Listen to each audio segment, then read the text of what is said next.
Ion लौट रहा था चंदीपुर 18 साल बाद। ट्रेन के डिब्बे में बैठकर उसे लग रहा था रेल की हर झटके जैसे उसे छू भी नहीं रहे हों। खिड़की के बाहर धूसर मैदान, नीला सा आसमान, सब मिलकर एक अजीब दबा हुआ डरावना स्मृति जगा रहे थे। जिस गांव का नाम सुनते ही वो डर जाता था, आज उसी गांव में लौटना पड़ा। क्यों? एक चिट्ठी, एक पुराना पीला लिफाफा, अंदर सिर्फ एक लाइन, वापस आ जा, तू आएगा तभी सब खत्म होगा। ये कौन? आयन नहीं जानता, लेकिन चिट्ठी की गंध, कागज का रूखा स्पर्श, सब उसे किसी अदृश्य अंधकार की ओर खींच रहे थे। चंदीपुर स्टेशन पर उतरते ही आयन को लगा गांव पहले से भी ज्यादा अंधेरा हो गया है।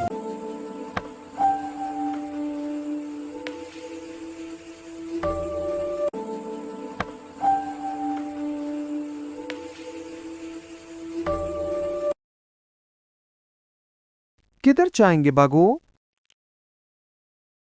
चंदीपुर पश्चिम पाड़ा, हमारा पुराना घर। बूढ़े का चेहरा जम गया, आंखें बड़ी करके बोला, उधर इस वक्त?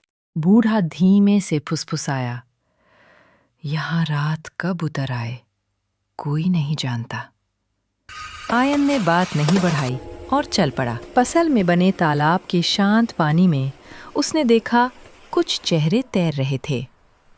हवा में किसी गले सड़े गीले कपड़े की बदबू थी।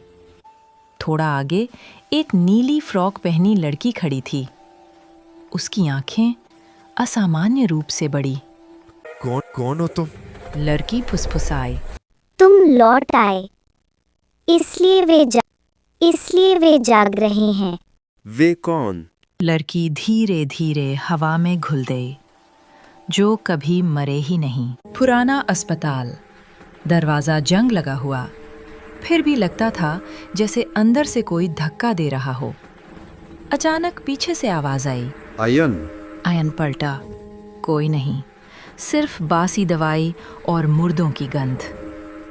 दरवाजा अपने आप खुल गया। अंदर रोशनी, रोशनी, जबकि अस्पताल तो वर्षों से बंद था।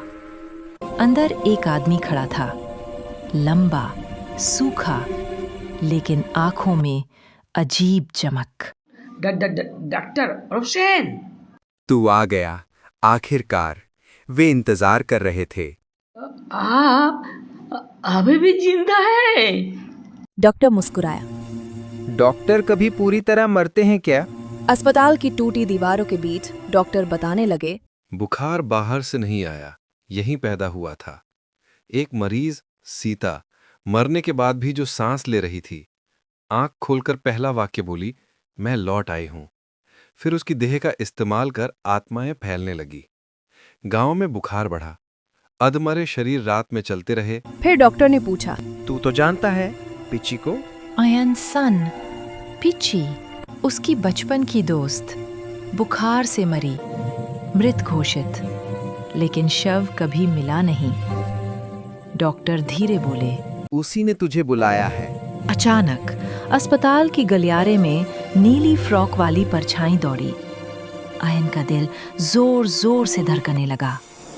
लाइटें टिमटिमाईं और दीवारों के पीछे सैकड़ों छायाएं, सब फुसफुसा रहे थे, लौट आए, लौट आए।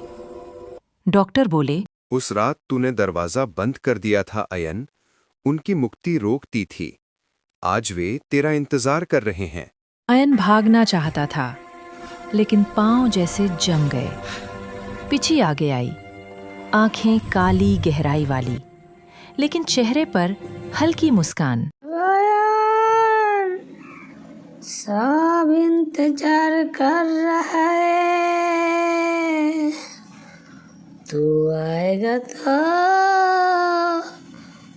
कोई नहीं मरेगा रे, कोई नहीं मरेगा। नहीं। छायाएं बाहर आने लगीं, सैकड़ों, हजारों, चीखें, भारी सांसें, सड़ी लाश की गंध। दीवारें कांपने लगीं। डॉक्टर चिल्लाए। आयन, याद कर तू क्या लाया था? अयन ने तावीज और गंगा जल निकाला। बोतल अंधेरे पर फेंक दी। प्रकाश फटा। छायाएं पिघलने लगीं।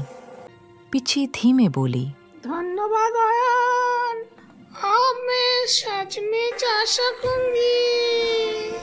सुबह बाहर निकला। पूरा गांव अजीब नींद में डूबा।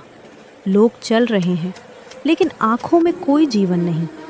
एक बूढ़ा उसे देखकर बोला, तू लौट आया, इसलिए वे फिर जाग रहे हैं। बूढ़े के होठ कांपे, जो अधमरे हैं, जिनकी आत्मा अभी देह नहीं छोड़ सकी, जिन्हें तू जैसा कोई मुक्त नहीं कर पाया। आयन समझ गया, रात जिन आत्माओं को उसने जलाया वे वापस लौट रही हैं। क्यों?